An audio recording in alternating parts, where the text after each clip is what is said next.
ચલો વિદ્યાર્થી મિત્રો, કેમ છો? મજામાં? જય શ્રી કૃષ્ણ. શરૂ કરીશું.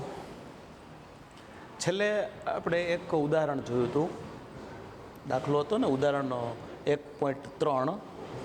એમાં વિકલન સંકલનનો ઉપયોગ કરીને આપણે અચળ પ્રવેગી ગતિના સૂત્રો મેળવેલા અને ખાસ કીધું હતું કે તૈયાર કરી નાખજો, આ દાખલો ઇમ્પોર્ટન્ટ છે. એટલે આજે એના પછીના દાખલા ઉપર કન્ટિન્યુઅસ દાખલાઓ છે 5-6, તો એ ગણી લેશું.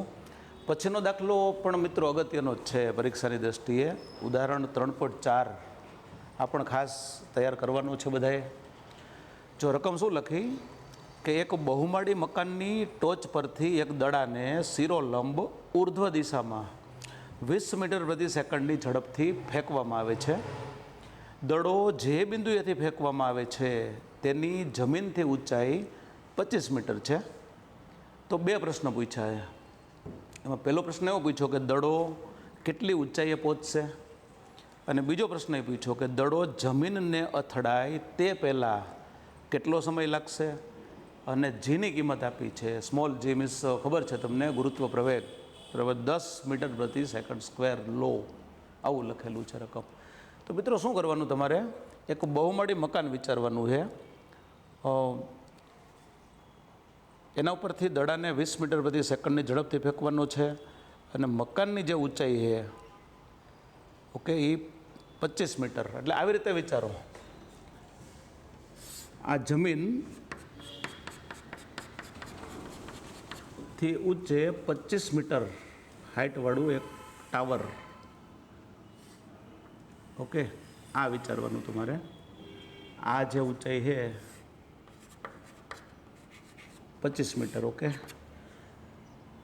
અહીંયા એક દડો વિચારો, એ સ્થાને એવું નામ આપી દઉં એને, એક દડો વિચારો. એને ઉર્ધ્વ દિશામાં ફેંકવાનો છે તમારે 20 મીટર પ્રતિ સેકન્ડની ઝડપથી. હવે મિત્રો ખબર છે કે ઉર્ધ્વ દિશામાં તમે ફેંકશો એટલે એનો વેગ ધીમે ધીમે ધીમે ઘટતો જવાનો છે, અને કોઈ એક સ્થાન એવું આવશે કે જ્યાં આગળ એનો વેગ શૂન્ય થઈ જવાનો છે. એ ધારો કે અહીંયા ઓકે બી સ્થાને દડો પહોંચે ત્યારે એનો વેગ ધારો કે 0 થઈ જાય છે. આ દિશામાં દડો ગતિ કરતો હોય એમ તમારે વિચારવાનું છે. બી સ્થાને પહોંચે એનો વેગ 0, પછી શું થવાનું? તો વેગ 0 થયા પછી ત્યાં તો રોકાવાનો નથી. ગુરુત્વાકર્ષણ બળની અસર નીચે હવે ત્યાંથી એ અધો દિશામાં ગતિ શરૂ કરશે. આ બી સ્થાનેથી દડો પાછો અધો દિશામાં જો આમ ગતિ કરતો કરતો અહીંયા પહોંચવાનો છે. હવે આ દિશામાં તમારે રેની નિશાની મુકાઈ. ક્લિયર? ફરીથી રકમ જોઈ લો. એક બહુમાળી મકાનની ટોચ પરથી એક દડાને શિરોલંબ ઉર્ધ્વ દિશામાં 20 મીટર પ્રતિ સેકન્ડની ઝડપથી ફેંકવામાં આવે છે. દડો જે બિંદુએથી ફેંકવામાં આવે છે એની જમીનથી ઊંચાઈ 25 મીટર છે. તો પહેલો પ્રશ્ન, દડો કેટલી ઊંચાઈએ પહોંચશે, અને બીજો કે દડો જમીનને અથડાય ત્યાં સુધીમાં એ કેટલો સમય લાગશે એને. ઓકે, તો મિત્રો બે પ્રશ્ન તમને પૂછેલા છે. થોડીક સંજ્ઞાઓ ધારી લઉં. આ મૂળ જે ઊંચાઈ છે એની, એ બિંદુને થોડો ઉપર લખવું. એની પ્રારંભિક જે ઊંચાઈ છે જો આ, એને આપણે y0 સંજ્ઞા આપો, અને અંતિમ ઊંચાઈ જે એની છે જમીનથી, એને y સંજ્ઞા આપી દો. ઓકે, આખું y અક્ષ ઉપર જ ગતિ થવાની છે ને મિત્રો. સમક્ષિતિજ અક્ષ ઉપર હોય તો આપણે x સંજ્ઞા આપી છે. ઉર્ધ્વ દિશા અધો દિશા માટે આપણે y અક્ષ પસંદ કરીએ છીએ. તો આટલું જે અંતર છે જો અહીંથી અહીંયા સુધીનું, મિત્રો એ તમે સમજી શકો કે y - y0 થાય ને. આખું જે ડિસ્ટન્સ છે અહીંથી y જેટલું, એમાંથી તમે y0 બાદ કરો એટલે આ ડિસ્ટન્સ મળે. આટલી આકૃતિ પહેલાં ધ્યાનથી સમજવી. ઓકે, પછી પહેલા પ્રશ્ન ઉપર આવશું. હવે પહેલો પ્રશ્ન એવો પૂછ્યો કે દડો કેટલી ઊંચાઈ પ્રાપ્ત કરશે એમ.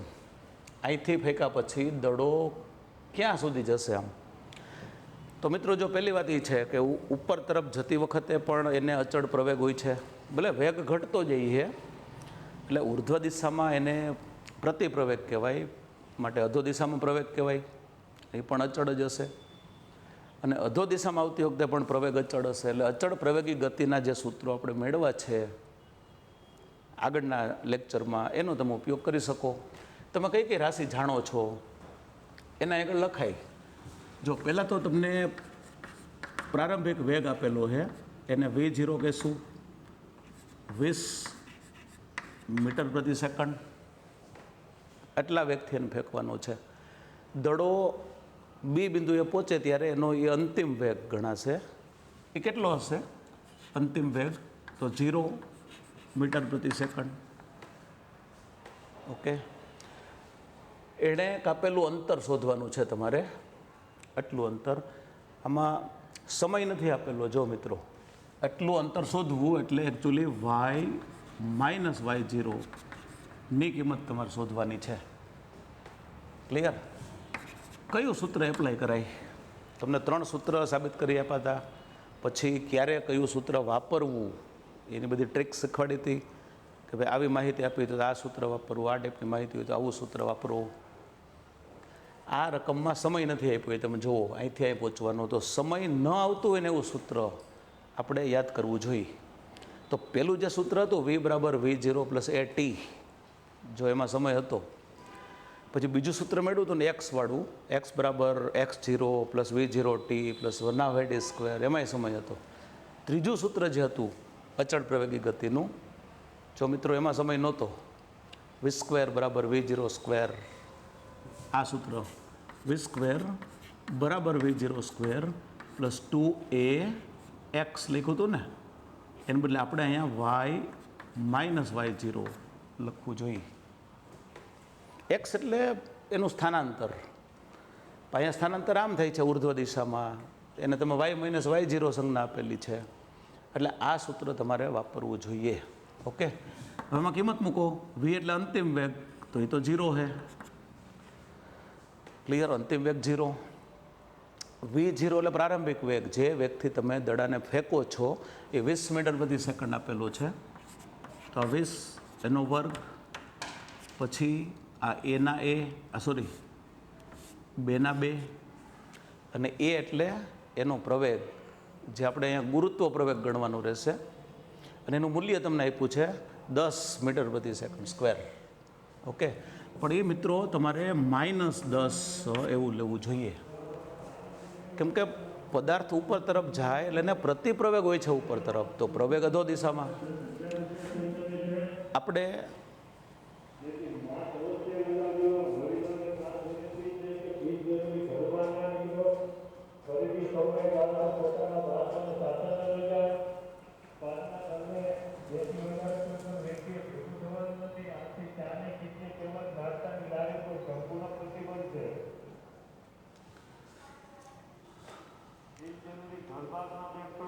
મિત્રો દિશા માટે આપણે વાત થઈ હતી કે ઉર્ધ્વ દિશાને આપણે ધન ગણવાની છે, અધો દિશાને ઋણ ગણવાની છે.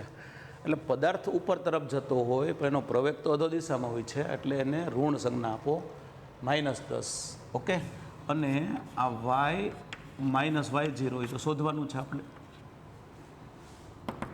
ઓકે, આ જે પદ છે માઇનસ થશે ને, એટલે હું આ બાજુ લઈ લો, એને માઇનસને આ બાજુ લ્યો, એટલે આ 20, પછી કૌંસમાં y માઇનસ y0.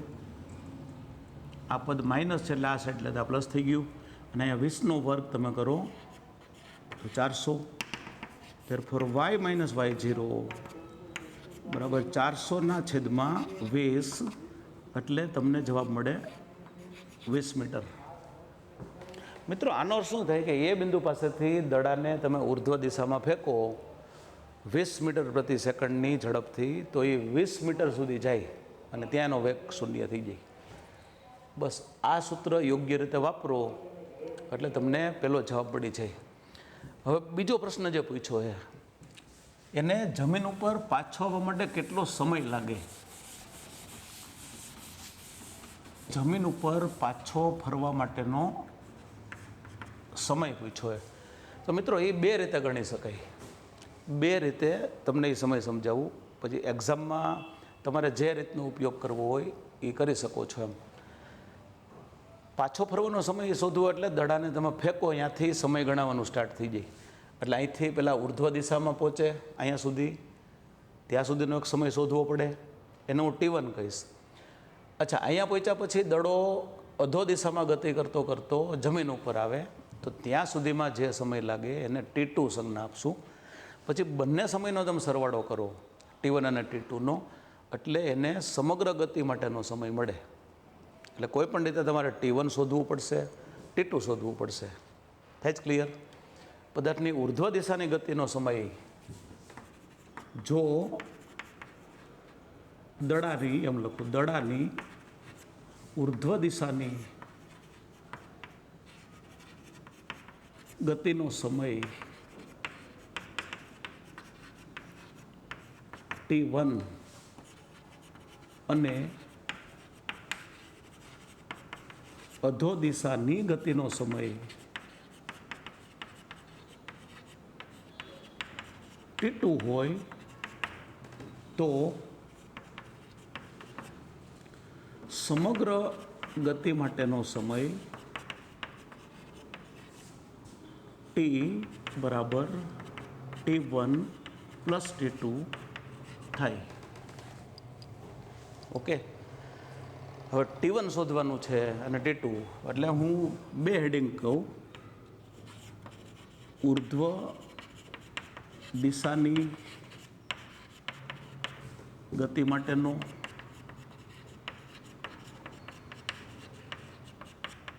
સમય શોધવો. તો એની ડેટા યાદ કરો. ઉર્ધ્વ દિશાની જે ગતિ છે એમાં જો તમે પ્રારંભિક વેગ જાણો છો 20 મીટર પ્રતિ સેકન્ડ, ઓકે, અંતિમ વેગ તમે જાણો છો 0, પ્રવેગ તમે જાણો છો એ બરાબર -g લઈ લો, બરાબર -10 મીટર પ્રતિ સેકન્ડ સ્ક્વેર, અને T1 શોધવાનો છે, આપણે સમય શોધવાનો છે. ઓકે, તો મિત્રો આ બધી જ રાશિ આવતી હોય, પ્રારંભિક વેગ, અંતિમ વેગ, પ્રવેગ, સમય, એવું સૂત્ર યાદ કરો. બધી જ રાશિ આવતી હોય તો આ સૂત્ર છે તમે જાણો છો એ V બરાબર V0 પ્લસ AT. ઓકે, પરથી આ 0 મૂકી દઉં, V0ની કિંમત 20, એની કિંમત -10, ઓકે, અને T ને બદલે T1, તો ધેરફોર 10 T1 બરાબર 20. આના બાજુ લાવી દો તો T1 બરાબર મિત્રો 2 સેકન્ડ. આ એક સમય મળે. તમે દડાને ફેંકો 20 મીટર પ્રતિ સેકન્ડના વેગથી, એટલે 2 સેકન્ડમાં એ 20 મીટરનું અંતર કાપી લે. ઉર્ધ્વ દિશાની ગતિ માટેનો સમય તમે આવી રીતે શોધી શકો. અચ્છા, અધો દિશાની ગતિનો સમય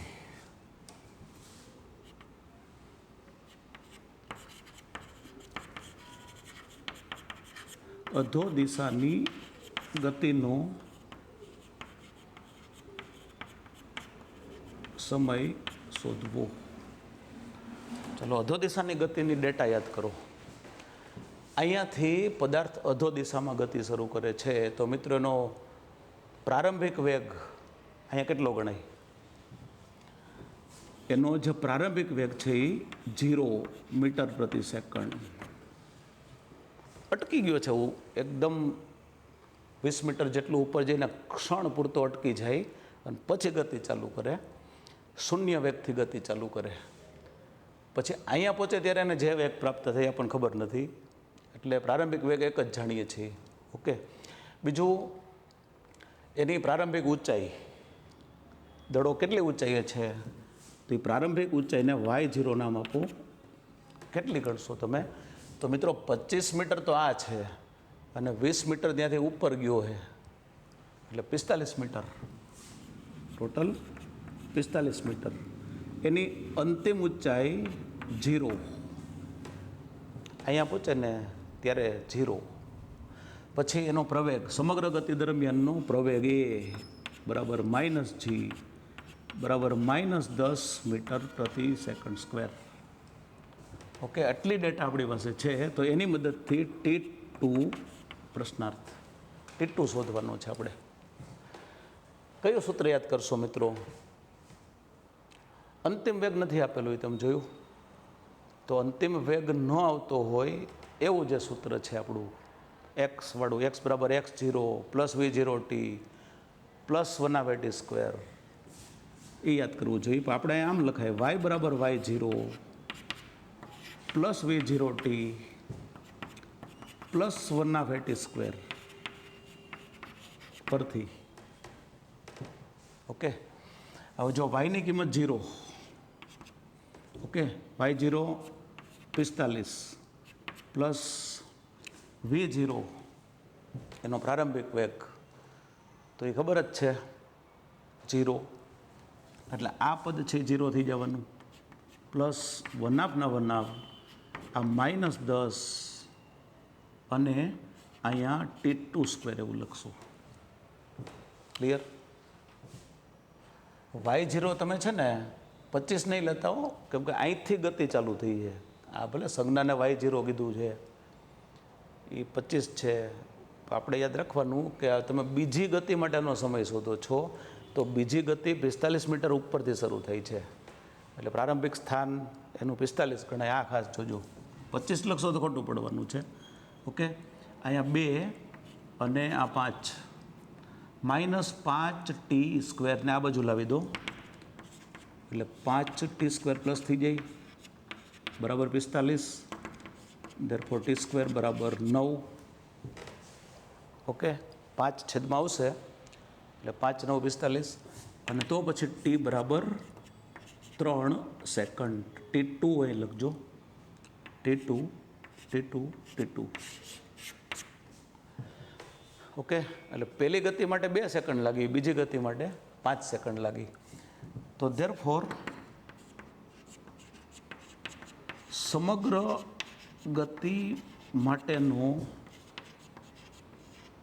સમય t બરાબર t1 પ્લસ t2, તો 2 + 3 મીન્સ 5 સેકન્ડ. આ રીતે ગણી શકો તમે. એને તમે ગતિ આપો એટલે ઉર્ધ્વ દિશામાં જતો રહેશે અને અધો દિશામાં જમીન ઉપર 5 સેકન્ડમાં આવી જશે. એટલે આ રીતે તમે ગણી શકો. મિત્રો, આ આપણા દાખલાની પહેલી રીત છે, એટલે હું લખી દઉં પ્રથમ રીત. અને આ રીત અનુકૂળ ન આવે, તમને એમ લાગે કે બબે સમય શોધવા છે ને પછી સરવાળો કરવો, તો બીજી રીત ઉપર જાઓ, એમાંય તમે પરીક્ષામાં ગણી શકો છો. જો બીજી રીતમાં શું કરવાનું એ તમને કહું.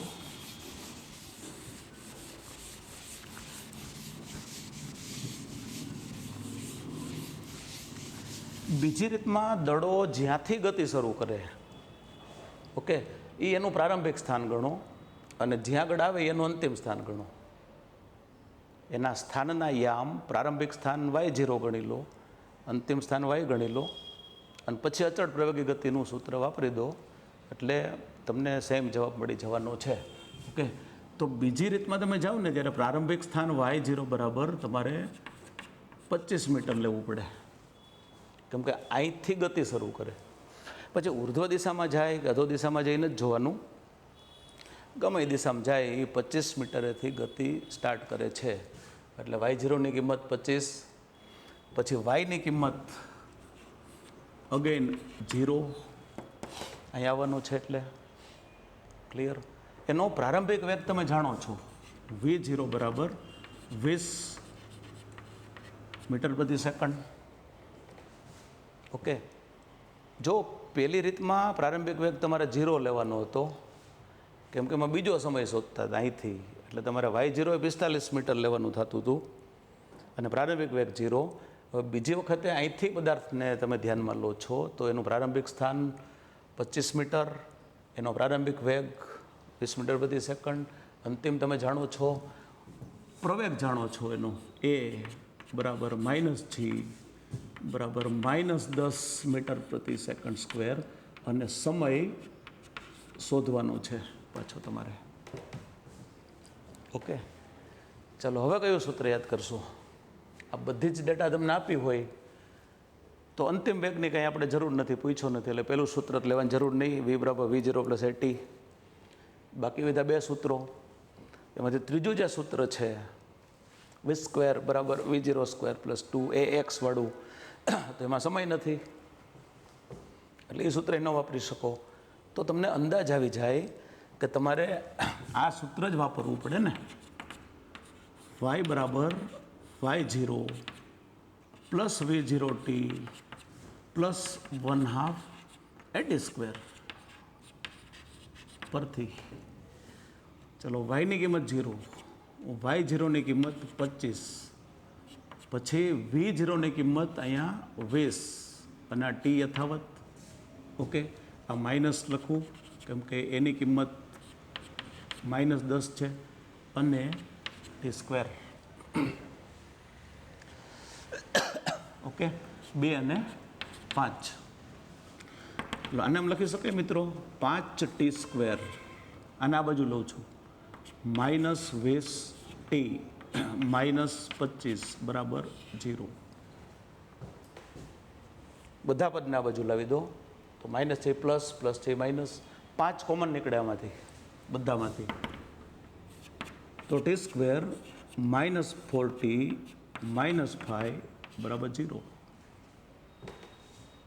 ક્લિયર? આના અવયવ પાડો. આના અવયવ તમે પાડશો ને એટલે t -5 t +1 બરાબર 0. ઓકે, અવયવ તો કોમન છે, બધાને આવડતા જ હોય. તો આનો અર્થ એવો થયો કે t બરાબર t -5 બરાબર 0 અથવા t +1 બરાબર 0. કાં તો આ બરાબર 0 હોય કાં તો આ કૌંસ બરાબર 0. તો therefore t બરાબર 5 સેકન્ડ અથવા t બરાબર -1 સેકન્ડ. બે જવાબ મળે. પણ t is equal to -1 second શક્ય નથી. મિત્રો સમય તો નેગેટિવ ન જ હોય. આ જવાબ જો શક્ય ન હોય તો પછી t બરાબર 5 સેકન્ડ. આ જવાબ પહેલી વખતે તમે 2 સમય શોધ્યા હતા, એનો સરવાળો કર્યો આ રીતે. એટલે આ ટૂંકી રીત છે ને એ બહુ સારી પડે ઉપયોગ કરવાની દૃષ્ટિએ. એટલા માટે કે પદાર્થ કયા માર્ગે ગતિ કરે છે, ઉર્ધ્વ દિશામાં કે અધો દિશામાં, એ બહુ મહત્ત્વનું નથી. તમે પ્રારંભિક સ્થાન લખો, અંતિમ સ્થાન લખો, પ્રારંભિક વેગ જાણો છો તો ડાયરેક્ટ તમે આ રીત વાપરી શકો છો. ઓકે, એટલે જે રીત તમને અનુકૂળ આવે એ રીતે એક્ઝામમાં તમે દાખલો ગણી શકો છો. ચલો એના પછી નેક્સ્ટ પોઈન્ટ ઉપર, હવે નેક્સ્ટ દાખલા ઉપર. જો મિત્રો નેક્સ્ટ દાખલો તમને જે આપ્યો છે ઉદાહરણ 3.5, એમાં એક હેડિંગ આપેલું છે મુક્ત પતન. આ ટાઈપનું હેડિંગ છે, જોઈ લો. મુક્ત પતન એટલે ફ્રી ફોલ. પછી શું લખ્યું કે મુક્ત પતન પામતા પદાર્થની ગતિની ચર્ચા કરો, હવાનો અવરોધ અવગણો. એટલે આ દાખલામાં તમને પૂછી શકાય અને થિયરીમાં પૂછવું તો પૂછી શકાય. ટૂંકમાં મુક્ત પતનવાળી ગતિની આખી એક ડિસ્કશન કરવાની છે કે ભાઈ કેવી ગતિને મુક્ત પતનવાળી ગતિ કહેવાય, એની શરતો શું, પછી એના સમીકરણો કેવા બને, એના આલેખ કેવા બને, આ બધી ચર્ચા કરવાની છે. મિત્રો એકદમ મીડિયમ ટોપિક છે આ, થોડુંક ધ્યાન આપજો એટલે એકદમ ઇઝી સમજાઈ જશે. નામ જ એવું ફ્રી ફોલ. જો મિત્રો ફ્રી ફોલ સમજવા માટે, મુક્ત પતન સમજવા માટે તમે કોઈ પદાર્થ વિચારો, એને પૃથ્વીની સપાટીથી અમુક ઊંચાઈએ રાખો અને પછી એને છોડી દો. કોઈ પણ જાતનું બળ નથી આપવાનું, એને ફ્રીલી છોડી દો, મુક્ત કરી દો. તો આપણો અનુભવ શું કહે કે તમે જે પદાર્થને મુક્ત કરો છો ને, જો એ પદાર્થ ગુરુત્વાકર્ષણ બળની અસર નીચે અધો દિશામાં પ્રવેગી ગતિ કરવાનો છે. સમગ્ર ગતિ દરમિયાન જોજો મિત્રો, એની વેગની દિશા નહીં બદલે પણ મૂલ્ય સતત બદલતું જવાનું છે. એટલે અધો દિશામાં એની ગતિ પ્રવેગી થવાની છે. ક્લિયર? અને જે પ્રવેગ એને મળવાનો છે ને એ ગુરુત્વાકર્ષણ બળને કારણે મળવાનો છે. મિત્રો આપણે બધા જાણીએ છીએ કે ગુરુત્વાકર્ષણ બળને લીધે પદાર્થને જે પ્રવેગ પ્રાપ્ત થાય એને ગુરુત્વ પ્રવેગ એવું નામ આપીએ છીએ. એની સંજ્ઞા સ્મોલ g લઈએ છીએ, બરાબર ને. ગ્રેવિટેશનલ એક્સલરેશન એવું નામ છે એટલે. અને એનું મૂલ્ય તમને ખબર છે બધાને. હમણાં આગળના દાખલામાં જ આપેલું 10 મીટર પ્રતિ સેકન્ડ સ્ક્વેર, એ મિત્રો ગણતરીમાં સરળતા આવે ને એટલા માટે 10 આપ્યું હતું એપ્રોક્સિમેટ. બાકી એનું મૂલ્ય આપણે યાદ રાખવાનું છે 9.8 મીટર પ્રતિ સેકન્ડ સ્ક્વેર. એટલે પદાર્થને તમે મુક્ત કરો પૃથ્વીની સપાટીથી અમુક ઊંચાઈ રાખીને, તો એ ગુરુત્વાકર્ષણ બળની અસર નીચે અધો દિશામાં આટલા પ્રવેગથી ગતિ કરવાનો છે. ક્લિયર? હવે એક શરત સાંભળજો. પદાર્થ જે ઊંચાઈથી ગતિ કરે છે ત્યાંથી માંડીને પૃથ્વીની સપાટી આવે ત્યાં સુધીમાં જો મિત્રો સમગ્ર ગતિ દરમિયાન એના ઉપર કોઈ પણ જાતનું અવરોધક બળ ન લાગતું હોય, હવાનું કે બીજું કોઈ પણ જાતનું અવરોધક બળ ન લાગતું હોય, તો પદાર્થ મુક્ત પતનવાળી ગતિ કરે છે એમ કહેવાય. મુક્ત પતનની આ શરત છે કે સમગ્ર ગતિ દરમિયાન અધો દિશાની ગતિ દરમિયાન એના ઉપર કોઈ પણ જાતનું અવરોધક બળ લાગવું જોઈએ નહીં. એની ગતિને અવરોધે એવું કોઈ બળ ન લાગે તો એ મુક્ત પતનવાળી ગતિ કરે છે એમ કહેવાય. અને સમગ્ર ગતિ દરમિયાન એનો પ્રવેગ એટલો અચળ જ હોય છે એમ. મિત્રો આની પણ એક શરત છે કે આ પ્રવેગ ક્યાં સુધી તમે અચળ ગણી શકો? તો જે ઊંચાઈએથી તમે પદાર્થને મુક્ત પતન આપ્યું છે, ગતિ શરૂ કરાવી છે, એ ઊંચાઈ જો પૃથ્વીની ત્રિજ્યાની સરખામણીમાં અવગણી શકાય એવી હોય તો એની સમગ્ર ગતિ દરમિયાન તમે એનો પ્રવેગ એટલો અચળ લઈ શકો છો. આ શરત પૃથ્વીની ત્રિજ્યાની સરખામણીમાં એની ઊંચાઈ અવગણી શકાય એવી હોવી જોઈએ. ટૂંકમાં આમ તમને કહું, જો પૃથ્વીનો ગોળો આ એનું કેન્દ્ર અને અહીંયા સુધીનું જે અંતર છે એ પૃથ્વીની ત્રિજ્યા કહેવાય. ઓકે, RE સંજ્ઞા આપો એને, રેડિયસ ઓફ ધી અર્થ. અને એનું મૂલ્ય 6400 કિલોમીટર છે. આ બધું તમે ગુરુત્વાકર્ષણ નામનું ચેપ્ટર ભણશો ત્યારે આ બધી માહિતી છે જ. હવે માનો કે તમે પદાર્થને આટલી ઊંચાઈ રાખ્યો, ઓકે, અહીંથી એને મુક્ત પતન કરાવડાવો છો, આ ઊંચાઈનું એ જ કહું, તો એચનું મૂલ્ય મિત્રો તમે જોઈ શકો કે ત્રિજ્યા કરતાં ઘણું નાનું હોય છે એમ. કદાચ તમે 1 કિલોમીટર ઉપર રાખીને છોડ્યો હોય ને તો પણ 6400 કિલોમીટરની સરખામણીમાં 1 કિલોમીટર અવગણી શકે એવું હોય. તો એની સમગ્ર ગતિ દરમિયાન તમારે એનો જે પ્રવેગ છે એ અચળ જ લેવાનો છે. અચ્છા, ત્રિજ્યાની સરખામણીમાં અવગણી શકાય નહીં એવા અંતરેથી મુક્ત પતન આપ્યું હોય તો ગુરુત્વ પ્રવેગ તમે કેટલો લઈ શકો એના સૂત્રો તમે ગુરુત્વાકર્ષણ નામના ચેપ્ટરમાં સાબિત કરશો કે તો એ સૂત્ર મુજબ તમારે પ્રવેગની ગણતરી કરવી પડે. પણ મિત્રો ઓવરઓલ એક વસ્તુ ક્લિયર થઈ ગઈ કે મુક્ત પતનવાળી જે ગતિ છે એ આફ્ટર ઓલ અચળ પ્રવેગી ગતિ જ છે. સમગ્ર ગતિ દરમિયાન પ્રવેગ એનો અચળ છે. એનો અર્થ શું થયો કે આ ગતિ અચળ પ્રવેગી ગતિનું બેસ્ટ ઉદાહરણ છે. માટે અચળ પ્રવેગી ગતિના જે સૂત્રો તમે સાબિત કર્યા છે સમક્ષિતિજ દિશાની ગતિ માટે, એ સૂત્રો તમે મુક્ત પતનવાળી ગતિને પણ લાગુ કરી શકો છો. તમે જે સૂત્રો સાબિત કર્યા છે મિત્રો, જો V બરાબર V0 પ્લસ AT, પછી x લખ્યું હતું યાદ છે ને, x બરાબર x0 plus V0t plus 1/2 AT square, V square બરાબર V0 square plus 2a x minus x0. આ સૂત્રોને તમારે મુક્ત પતન માટે જો લખવા હોય ને તો શું ફેરફાર કરવા જોઈએ? તો કે V બરાબર V0 માઇનસ GT.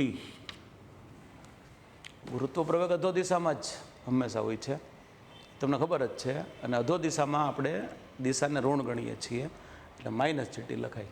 ઓકે, અને બીજી વાત એ કે મુક્ત પતન પામતા પદાર્થનો પ્રારંભિક વેગ હંમેશા શૂન્ય હોય છે.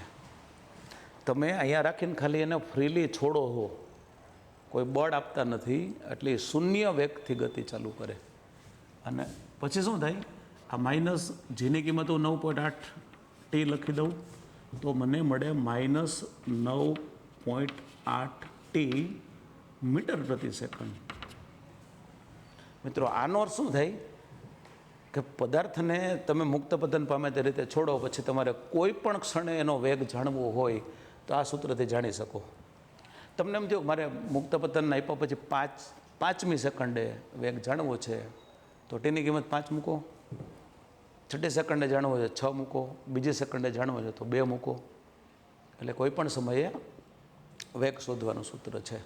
અચ્છા, બીજું જે સમીકરણ છે એમાં y બરાબર y0 plus v0t minus 1/2 GT².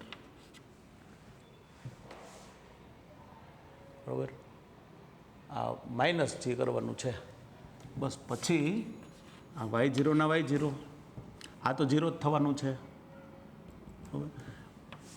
Minus 1/2 આ 9.8 અને t², એટલે y0 બરાબર y0 માઇનસ 4.9 t². ઓકે, આ સૂત્રથી તમે y શોધી શકો, કેટલું અંતર કાપે છે. મિત્રો, જ્યાંથી ગતિ ચાલુ કરે ત્યાં જ જો તમે ઉગમ બિંદુ વિચારો તો પછી y0 0 થાય. આમ જેટલું અંતર કપાય 1 મીટર 2 મીટર 3 મીટર એટલે ત્યાં તમે ઉગમ બિંદુ વિચારો તો આ 0 થાય. તો પછી તમને ખાલી એટલું જ મળે, માઇનસ 4.9 t² મીટર. આનો શું થાય કે પદાર્થને મુક્ત પતન પામે તે રીતે છોડ્યા પછી તમારે જાણવું હોય કે 6 સેકન્ડમાં એને કેટલું અંતર કાપ્યું હશે, આમ અધો દિશામાં 8 સેકન્ડમાં કેટલું અંતર કાપ્યું હશે, તો તમે અહીંથી જાણી શકો ટીની કિંમત મૂકીને. અને ત્રીજું જે સૂત્ર છે મિત્રો, v² બરાબર v0² પ્લસ 2 એને બદલે -g અને y minus y0. Okay, y minus y0. તો ફરીથી આ 0, આ -2g અને કૌંસમાં y માઇનસ y0. ઓકે, અને એમાંય જો તમે પાછો આને 0 વિચારતા હો તો -2g y મીટર² પ્રતિ સેકન્ડ સ્ક્વેર થઈ ને. તો આ સૂત્ર શેનું છે મિત્રો, એને શું જાણી શકાય? તો કે પદાર્થને તમે કોઈ પણ ઊંચાઈથી મુક્ત પતન પામે તે રીતે મૂક્યો હોય ને પછી તમને ઈચ્છા થાય કે મારે આટલું અંતર કાપે પદાર્થ, કોઈ આંકડો ફિક્સ કરો કે મારે માનો કે 50 મીટરનું અંતર કાપે ત્યારે વેગ જાણવો છે તો જાણી શકો. એટલે આ સૂત્ર છે એ તમને વેગનું મૂલ્ય આપે સમયના વિધેય તરીકે, આ સ્થાનાંતરનું મૂલ્ય આપે સમયના વિધેય તરીકે, પણ આ સૂત્ર પાછું વેગનું મૂલ્ય આપે સ્થાનના વિધેય તરીકે જો, અથવા સ્થાનાંતરના વિધેય તરીકે તમને મૂલ્ય આપે. એટલે જ મિત્રો તમે મુક્ત પતન પામતા પદાર્થ માટે વેગ વિરુદ્ધ સમયનો ગ્રાફ દોરી શકો, પ્રવેગ વિરુદ્ધ સમયનો ગ્રાફ દોરી શકો, એના સ્થાનાંતર વિરુદ્ધ સમયનો ગ્રાફ દોરી શકો. અને બધા ગ્રાફ તમારે યાદ રાખવાના છે. જો પહેલો જે ગ્રાફ તમે દોરો, તમને આપેલો છે, તમે દોરો, એ પ્રવેગ વિરુદ્ધ સમયનો ગ્રાફ છે.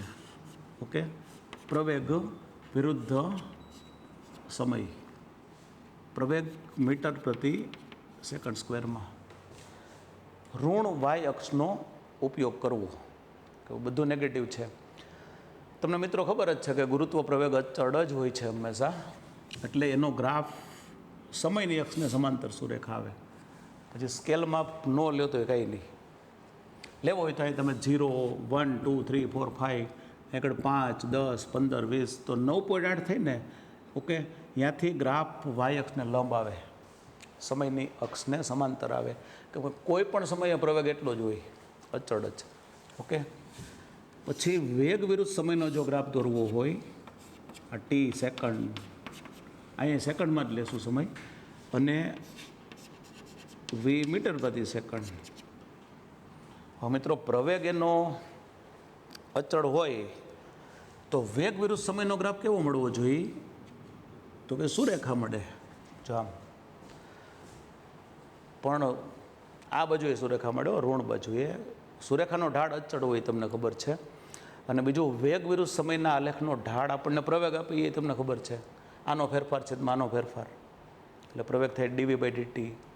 અને સુરેખા એટલા માટે છે કે એનો ઢાળ અચળ હોય, કેમ કે પ્રવેગ અચળ. અને